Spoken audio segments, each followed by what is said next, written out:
based on our assessment over the 1,400 who applied for positions. And the same, it happened the same way with those who applied for chairperson. Quite a number of those who made the list have questionable credentials, and some of them have partisan interests and are either members of the UDA party and the ODM party, or managing somebody within UDA. There are serious allegations of integrity and grave inherent conflict of interest. A number of the selected applicants are members of the executive structures of UDA and ODM and have in the last 3 years been beneficiaries of skilled public appointments by William Ruto and some by Mr. Odinga. We wish to point out the case of Joy Medivo. She has been the chairperson of the UDA Internal Dispute Resolution Committee. It is clear that Ms. M.S. Medivo is not eligible for consideration for appointment as IEBC Commissioner as stipulated in Article 88. 2A, Roman 2 of the Constitution. Given the clear position articulated in our supreme law of the land, why was M.S. Medivo shortlisted by the IB selection panel? This is a clear violation of our Constitution.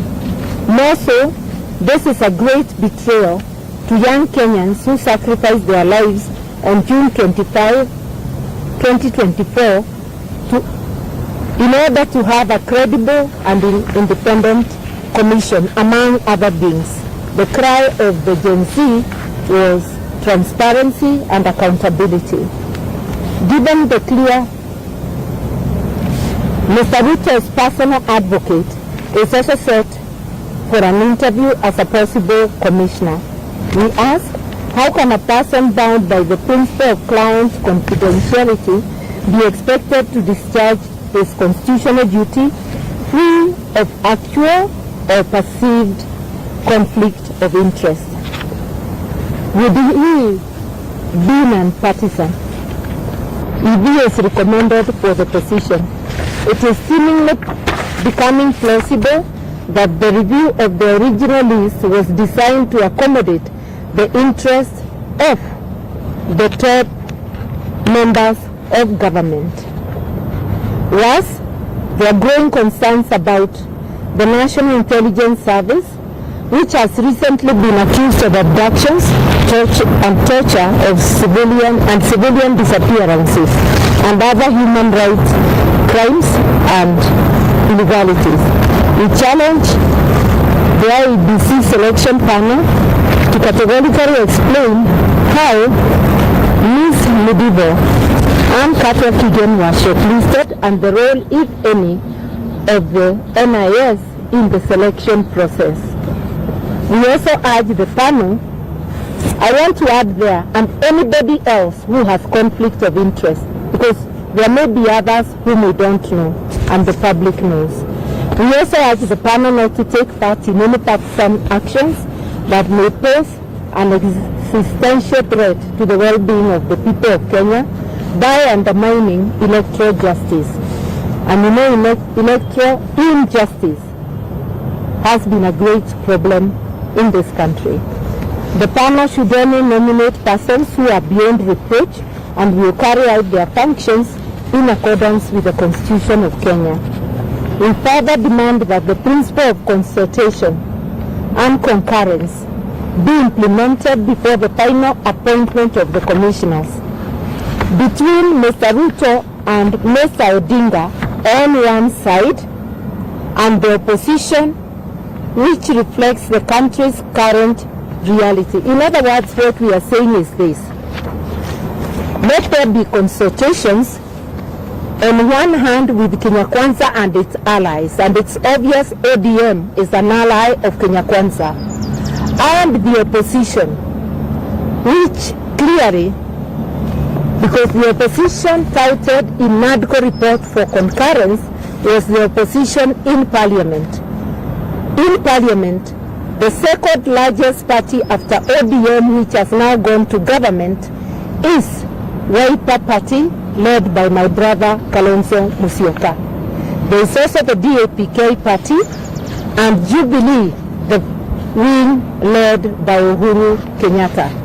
The other wing having gone to KK. So when we talk of consultation and concurrence, we expect Ruto to consult His Excellency Kalonzo Musyoka, who will then gather the others and sit down for concurrence.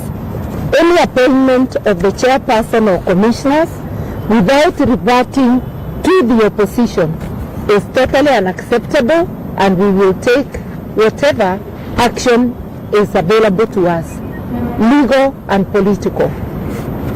On the violent early elections campaigns by UDA and ODM, following the unholy union, Mr. Ruto launched an aggressive campaign in Nairobi, accompanied by UDA and ODM officials.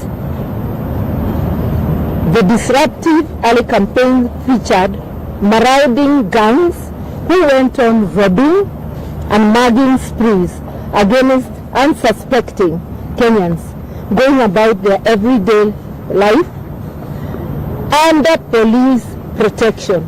We say so because police were in view when people were being mugged and did nothing. Mr. Ruto also illegally exploited public resources to mobilize the paid up masses.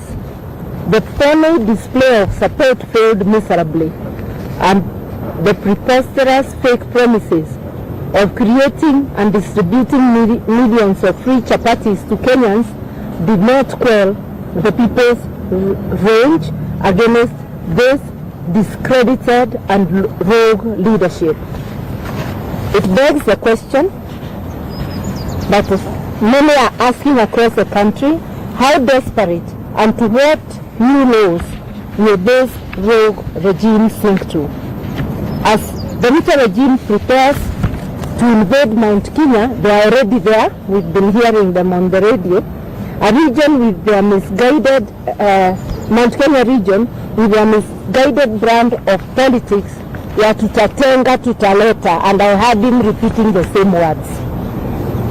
We demand that common decency, basic courtesy and civility and decorum, terms that appear unfamiliar to Ruto and his ilk, that they should replace their vile and violent brand of politics which they recently introduced in Nairobi.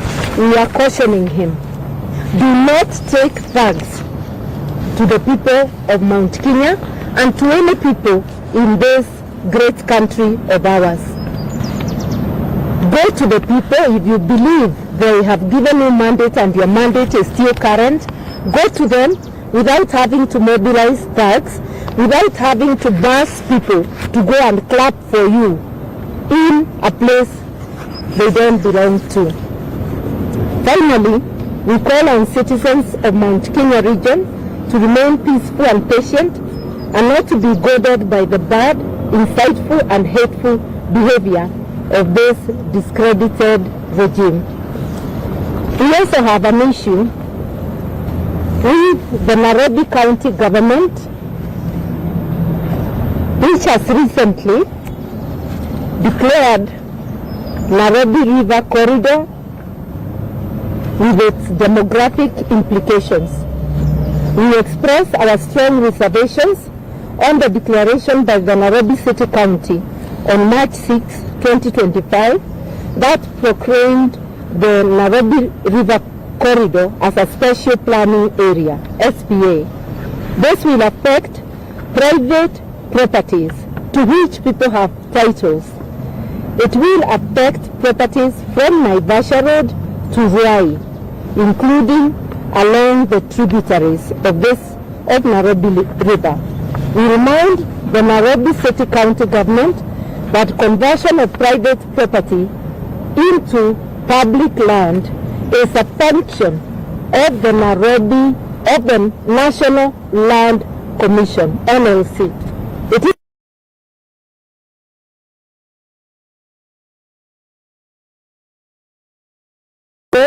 of the National Land Commission through this illegal and unconstitutional declaration. In order to make a declaration like this, noting that via the Constitution,